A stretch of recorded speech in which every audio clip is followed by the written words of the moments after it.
Tips mga kuys, isang basic set para sa CBT nyo at less ang gastos. Panoorin nyo to.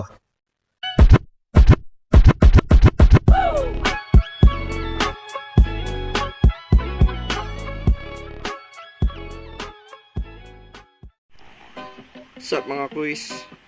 Ito meron lang re-reveal sa inyo yung mga tropa natin dyan na naka-stock lang na CBT, yung motor nila, pinande-daily use. So, meron akong tips na ituturo sa inyo about sa CBT para kahit papano magkaroon ng konting power nang wala kayong ginagastos. Kung kaya nyo naman na kayo nang magbukas, mas maganda. Pero kung magpapalinis kayo, yun, ituturo ko yung konting tips na yun para medyo sumigla yung takbo ng motor nyo, lalo na kung may angkas kayo o overtake, medyo paahon. Ayun, turo ko sa inyo kung ano yung dapat gawin.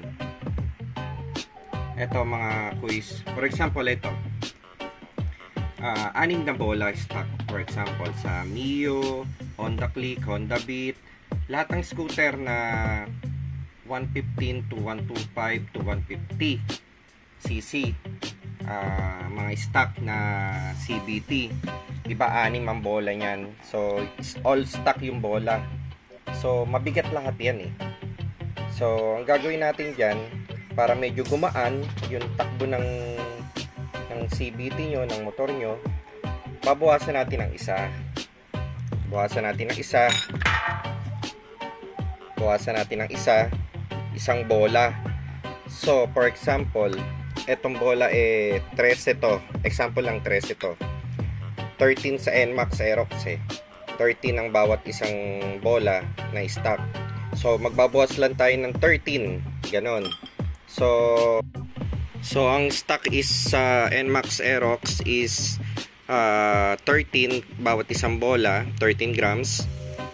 So kung 6 yun 78.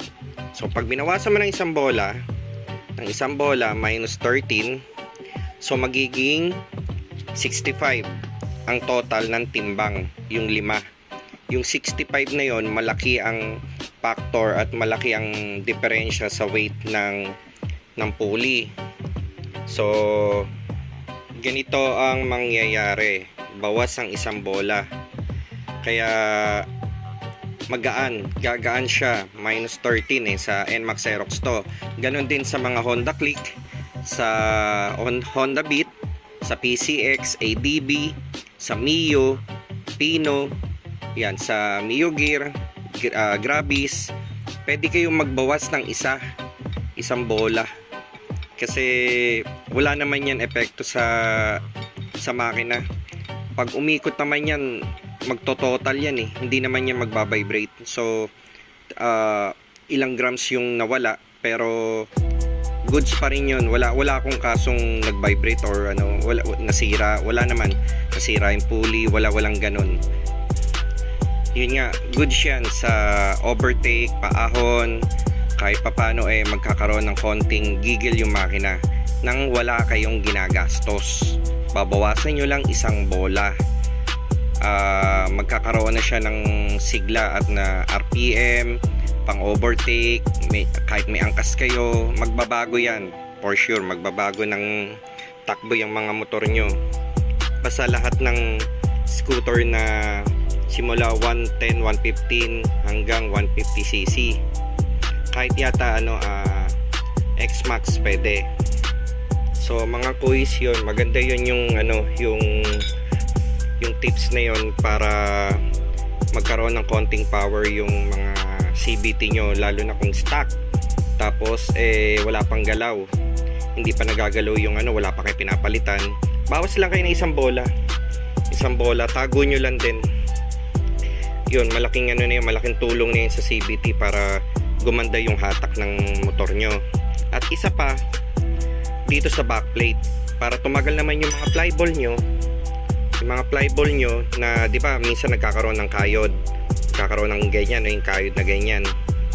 Ang gagawin nyo, yung ditong edge na to, itong edge, edges na to dito, matilos yan eh, matitilos. So ito, kinalkal ko na to eh, niliha ko na to. So ang gagawin nyo lang dyan, tatanggalin nyo lang yung pagkamatilos o matalim, kasi matalim eh, yung pag sumasagat na yung bola natin dito, umano yan, kumakayod-kayod yun na ganun, taas baba, taas baba.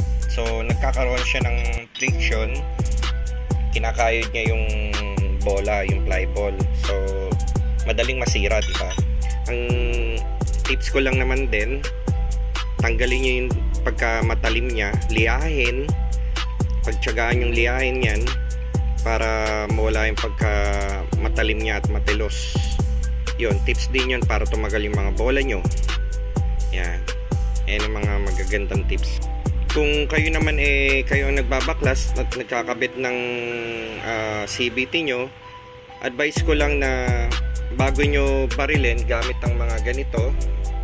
Pero mainam kasi ito gamit nyo para mabilis yung paghigpit at pagkaluwag, hindi na kayo mahirapan. So ang gagawin, kamayin nyo muna, ikutin nyo para hindi maharus yung thread tsaka or yung pinaka thread ng nut. Kamayin nyo muna lahat ng nut na ipapasok nyo doon sa CVT nyo para hindi maharus tsaka nyo barilin. Ganun lang kadali. So guys, dito muna no, at ride safe sa mga tropa natin dyan, mga motorista.